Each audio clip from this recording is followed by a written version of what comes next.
नमस्कार दोस्तों, stock market studies में फिर से एक बार आपको स्वागत है।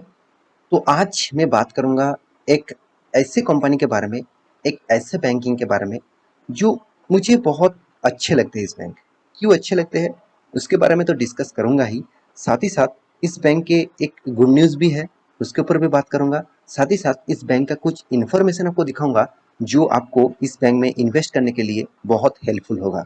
तो चलो वीडियो को शुरू करते हैं। शुरू करने से पहले एक चीज और मैं आपको बताऊंगा कि चैनल को सब्सक्राइब नहीं किया तो जरूर सब्सक्राइब कर लेना, क्योंकि बहुत सारा इन्फॉर्मेशन इस चैनल के माध्यम से आपको मैं डेली बेसिस देता रहूंगा, डेली बेसिस। तो चैनल को सब्सक्राइब जरूर करना। और हाँ, आप स्टॉक मार्केट के इन्फॉर्मेशन, अपडेट्स, न्यूज़ जानना चाहते हैं तो आपको टेलीग्राम को भी जरूर ज्वाइन करना चाहिए। तो नीचे उसका लिंक मिल जाएगा, जाकर एक बार ज्वाइन कर लीजिए। बहुत इन्फॉर्मेशन आपको वहाँ पे मिलता रहेंगे। तो चलो देखते हैं आज के स्टॉक के बारे में। तो देखिए, सबसे पहले मैं कंपनी के चार्ट पैटर्न के ऊपर आ चुका हूँ। देखिए, चार्ट पैटर्न देखकर आपको क्या लग रहा होगा कि स्टॉक में एक अच्छा खासा धीरे धीरे करके कंपनी अच्छा खासा रैली दिखाया था। और आज वो स्टॉक अराउंड 600 समथिंग, चलो मान के चलिए 630 रुपीज इस लेवल में चल रहा है। जो कंपनी 1500 में चलने वाला कंपनी था वो आज 650 रुपया में की चल रहा है। तो क्या स्टॉक बर्बाद हो गया? क्या स्टॉक के ऊपर कुछ खराब न्यूज आया कि इस तरीके से गिरावट हुआ? बिल्कुल नहीं। यहाँ पे जो गिरावट हुआ था वो लॉकडाउन मतलब कोरोना के कोविड के सिचुएशन था। तो मतलब कोविड के सिचुएशन के कारण स्टॉक में इस तरीके से गिरावट हुआ था। तो फिर भी क्या इसी तरीके से कुछ खराब न्यूज आया सर? क्या स्टॉक में इस तरीके से गिरावट हुआ? बिल्कुल नहीं। आप सभी जानते हैं, नेक्स्ट मतलब पिछले जो वीक था उनमें कंपनी ने क्या किया? बोनस अनाउंसमेंट किया। बोनस अनाउंसमेंट किया। चलो मैं एक बार आपको चार्ट पैटर्न आपको वन डे कैंडल करके दिखा देता हूँ। और आपको इस मतलब अपस्टॉक के माध्यम से आप अकाउंट ओपन करेंगे तो आपको बहुत शानदार चार्ट पैटर्न और बहुत सारा यहाँ पे स्ट्रेटेजीज यूज करके आप चार्ट पैटर्न देख सकते हैं। तो उसके लिए आप अपस्टॉक का लिंक भी नीचे दिया गया है, जाकर एक बार अकाउंट ओपन कर सकते हैं। तो आप देख सकते हैं यहाँ पे जो प्राइस रेंज अराउंड 1300 रुपीज में चल रहा था वो आज अराउंड 600 रुपीज में, 630 रुपीज में क्यों चल रहा है? तो यहाँ पे जो गैप गैप है, यहाँ पे जो गैप है, इस गैप का जो कारण है, कंपनी ने बोनस अनाउंसमेंट किया था। तो बोनस अनाउंसमेंट करने के बाद ही स्टॉक के एडजस्टमेंट हो गया और आज वो इस लेवल में काम कर रहा है। तो इसके लिए कंपनी में कोई खराबी नहीं आया, कंपनी में कुछ बर्बादी नहीं आया, कंपनी अच्छा खासा परफॉर्मेंस कर रहा है। तो मेरे हिसाब से इस कंपनी के ऊपर आपको फोकस होना चाहिए। तो कंपनी ने कितना बोनस दिया उसके ऊपर तो मैं पहले आपको वीडियो बना के दिया था, कंपनी कौन सा डेट में बोनस देने वाला है और कितना बोनस कंपनी आपको देने वाला है। तो आप उस वीडियो ने बहुत सारे दोस्तों ने देखा। तो अभी इस कंपनी के ऊपर क्या निवेश करना चाहिए? क्योंकि कंपनी का प्राइस तो अभी सस्ता हो गया। जो मान के चलिए 1300 रुपीज में मिलने वाला शेयर अभी आज आज आपको 650 में मिल रहा है। मान के चलिए 650 में मिल रहा है तो सस्ता ही हो गया ना। 50% डिस्काउंट में आपको मिल रहा है। तो 50% डिस्काउंट में मिलना मतलब एक बहुत बड़ा अपॉर्चुनिटी है कोई भी कंपनी के लिए। तो फिर भी अपॉर्चुनिटी उठाने से पहले एक बार कंपनी के इन्फॉर्मेशन जरूर देख लेना। चलो इन्फॉर्मेशन के डिटेल्स आपको दिखा देता हूँ। अभी इस वीडियो को इतना टाइम तक अपने हल्के से लिया, चलो कोई बात नहीं, अभी डिटेल्स में आपको दिखाऊंगा। तो प्लीज इस टाइम से आप अच्छे तरीके से वीडियो को कंटिन्यू करिए, क्योंकि मैं बहुत सारा इन्फॉर्मेशन आपको दिखाने वाला हूँ बैंकिंग स्टॉक में। तो देखिए, सबसे पहले मैं कंपनी का कासा रेशियो के ऊपर आ चुका हूँ, क्योंकि बैंकिंग स्टॉक दिखाने से पहले मैं सबसे पहले कासा रेशियो दिखाता हूँ। तो कासा रेशियो एक ऐसा रेशियो है जो बैंक की जो हालत है उसके ऊपर आपको एक फिगरेशन दिखाता है। तो बैंक का हालत मतलब बैंक अभी कौन सा पोजीशन में है, बैंक का अभी अगर फिगर अच्छा नहीं है, मान के चलिए आप एक बिजनेस कर रहे हैं, आपके हाथ में कितना पैसा है, आपके हाथ में कितना रिजर्व है पैसा, क्या वो ही डिसाइड करेगा आप बिजनेस कितना दूर लेके जा पाएंगे। इसका मतलब ये नहीं कि कंपनी आपके हाथ में पैसा कम है तो आप बिजनेस को आगे नहीं लेके जा पाएंगे, ऐसे बिल्कुल नहीं। तो आपको लोन लेना पड़ेगा और दूसरे के साथ उधारी लेना पड़ेगा। तो यही चीज आपको यहाँ पे बताता है कासा रेशियो। तो कासा रेशियो मतलब देखिए, बैंक का जितने सारे सेविंग्स और मतलब साथ ही साथ करंट अकाउंट होते हैं, तो उसमें से बैंक को कितना परसेंटेज पैसा आते हैं सेविंग्स और करंट अकाउंट से, जितना पैसा बैंकिंग के पास आएगा उतना ही बैंकिंग के लिए खास होगा। तो अभी देखिए 2021 के रिपोर्ट के हिसाब से अभी तक 2022 का रिपोर्ट अभी तक अवेलेबल नहीं है। तो अराउंड मान के चलिए 40% मतलब कासा रेशियो है इस कंपनी का। 40% एक अच्छा माना जाता है। अराउंड आपको 35 से ऊपर है मतलब कंपनी का कासा रेशियो अच्छा माना जाता है। तो 40% कंपनी का इन मतलब पैसा सेविंग एंड करंट अकाउंट से आ रहा है, ये एक बिग पॉजिटिव पॉइंट है। तो अभी दिखा देता हूँ बाकी डिटेल्स जो बैंकिंग सेक्टर के लिए एक बहुत बड़ा मतलब एक साइन साइन है, जो बैंकिंग कंपनी कैसे चल रहा है उसके अंदाजा आपको मिल ही जाएगा। उसके लिए आपको जाना पड़ेगा ticket.com के ऊपर। देखिए भाई, ये एक बेस्ट प्लेटफॉर्म है, आप इस साइट को एक बार विजिट कर लेना। बहुत शानदार प्लेटफॉर्म है, आपको बहुत सारा इन्फॉर्मेशन इस साइट के माध्यम से मिल जाएगा। देखिए, आपको मेरा हेल्प लेना है कि नहीं लेना है वो अलग बात है, आप खुद स्टडी करना चाहते हैं तो इस साइट को विजिट करिए, बहुत शानदार है। तो देखिए, कंपनी की जो इन्फॉर्मेशन है, मैं सबसे पहले इस इन्फॉर्मेशन को आपको दिखाता हूँ, क्योंकि ये इन्फॉर्मेशन यहाँ पे जो रेशियोज का जो इन्फॉर्मेशन है वो बेस्ट लेवल बताता है कोई भी बैंकिंग स्टॉक के लिए, नहीं सारे के सारे इंडस्ट्रीज के लिए। तो सबसे पहले मैं जो चीज देखता हूँ कंपनी का एनुअल सॉरी एनपीए मतलब नॉन परफॉर्मिंग एसेट। तो नॉन परफॉर्मिंग एसेट क्या होते हैं? देखिए, मान के चलिए बैंक ने इस बार जो टोटल 100 करोड़ का लोन बांटा है, मतलब 100 करोड़ का लोन दिया है।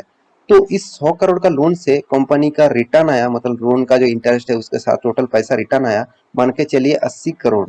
तो आपके मार्केट में 20 करोड़ का जो अभी भी लोन पड़ा हुआ है, मान के चलिए वो अभी लोन आपको मिलने नहीं वाला है, क्योंकि बहुत सारे लोग, बहुत सारे इंडस्ट्रीज, बहुत सारे लोगों ने जो लोन लिया वो लोन डिफॉल्ट कर दिया, मतलब उसको घाटा हो गया बिजनेस में और उसके पास देने के लिए कुछ पैसा नहीं है, तो वो 20% लोन आपको नहीं मिलेगा। तो यही बैंक के लिए लॉसेस है और उसको बोला जाता है एनपीए। तो एनपीए का परसेंटेज जितना कम रहेगा, मतलब मार्केट में जितना पैसा पड़ा रहेगा, जो मिलने का चांसेस एकदम ना के बराबर है, वही बैंकिंग के लिए सबसे ज्यादा खतरा है। तो यहाँ पे परसेंटेज के हिसाब से बात करूँ तो 5 साल तो ठीक था, 1.36% था, 3 साल भी ठीक था, 1 साल मतलब इस करंट सिनेरियो में कंपनी ने बहुत लोन मार्केट से नहीं उठा पाया। 2.2%, मतलब ये एक बहुत नेगेटिव पॉइंट है कोई भी बैंकिंग के लिए। आपको हमेशा कोई भी बैंकिंग के लिए लेस देन 1 होना चाहिए, मतलब एनपीए जितना कम होगा उतना ही अच्छा है। तो बैंकिंग इस परफॉर्मेंस को थोड़ा सा नेगेटिव पॉइंट्स में यहाँ पे दिया। देखिए, इसका चार्ट पैटर्न पहले तो धीरे धीरे कम हो गया था, कंपनी का चार्ट पैटर्न यहाँ पे अराउंड 2020 में अच्छा खासा कम देखने को मिला था, 0.81 लेके आया था, अभी 2022 में कंपनी वन में ज्यादा एनपीए बढ़ गया। उसके बाद आपको देखना है कंपनी का, देखिए C A R percentage, C A percentage भी कंपनी का ज्यादा देखने को मिला। कॉस्ट ऑफ लायबिलिटी, ये चीज मुझे बहुत बहुत ज्यादा देखने को मिला। देखिए, आपका जितना इनकम है, बैंकिंग का इनकम कहाँ से होते हैं? मान के चलिए सेविंग्स अकाउंट, करंट अकाउंट, इस ये जो पैसे कंपनी के हाथ में आते हैं, प्लस एफडी हो गया, तो इस तरीके से बहुत सारे एक्स्ट्रा इनकम हो गया। तो इस इनकम को जोड़कर जो कंपनी के हाथ में पैसा आता है वो है कंपनी का इनकम, नहीं कंपनी का लायबिलिटी। और कंपनी का एसेट कौन सा है? जितना वो लोन बांटते हैं और लोन से जो इनकम आते हैं उसको बोला जाता है एसेट। तो एसेट और लायबिलिटी दोनों अलग चीज होते हैं, आप सभी जानते हैं। लायबिलिटी मतलब आपको पैसा देना पड़ेगा, एसेट मतलब आपके पास पैसा आना होगा, मतलब आएगा। तो बैंक का जो लायबिलिटी है, मतलब कंपनी को सेविंग्स, करंट, एफडी में जो पैसा देना है वो 6% है, मतलब लायबिलिटी बहुत कम बैंकिंग के ऊपर है। मतलब 100 रुपीज में कंपनी को 6 रुपीज लायबिलिटी के हिसाब से देना पड़ रहा है, तो ये एक बैंकिंग के लिए नेगेटिव पॉइंट्स भी है। तो मुझे ये पॉइंट्स भी थोड़ा सा नेगेटिव लगा। और रिटर्न ऑफ एसेट, तो कंपनी रिटर्न ऑफ एसेट के बारे में बात करूँ तो यहाँ पे भी एसेट जो है वो भी देखा जाए तो मतलब थोड़ा सा यहाँ पे ज्यादा देखने को मिला। तो ये भी जितना कम रहेगा उतना ही कंपनी के लिए खास है। तो फिर भी देखिए, कंपनी का परफॉर्मेंस जो है वो थोड़ा सा डाउन लेके चल रहा है, तो अभी फिलहाल कंपनी का परफॉर्मेंस और भी अच्छा हो सकता है फ्यूचर में। तो मेरे हिसाब से कंपनी का परफॉर्मेंस आपको जरूर स्टडी करके निवेश करना चाहिए, क्योंकि देखिए ये पैरामीटर आपको इसीलिए दिखाता रहता हूँ कि अगर आपने निवेश करना स्टार्ट कर दिया कोई भी कंपनी के ऊपर, तो ऐसे कोई फर्क नहीं पड़ेगा कि आपने किस कंपनी के ऊपर निवेश किया, मगर आपको फर्क तब पड़ेगा जब कंपनी लॉसेस में जाएगा, जब कंपनी आपका पोर्टफोलियो नेगेटिव में जाएगा। तो इसलिए सोच समझ के निवेश करना ही सही होगा। कोई भी ऐसा वैसा शेयर आपने उठा लिया, लोगों ने बोल दिया, मैं भी बोल दिया, तो आपने उस कंपनी के ऊपर इन्वेस्ट कर दिया, ऐसे बिल्कुल मत करिएगा। मैं आपको जितने डिटेल्स दिखा रहा हूँ वो एजुकेशन पर्पस में, आपको एक बार स्टडी खुद के ऊपर करना चाहिए।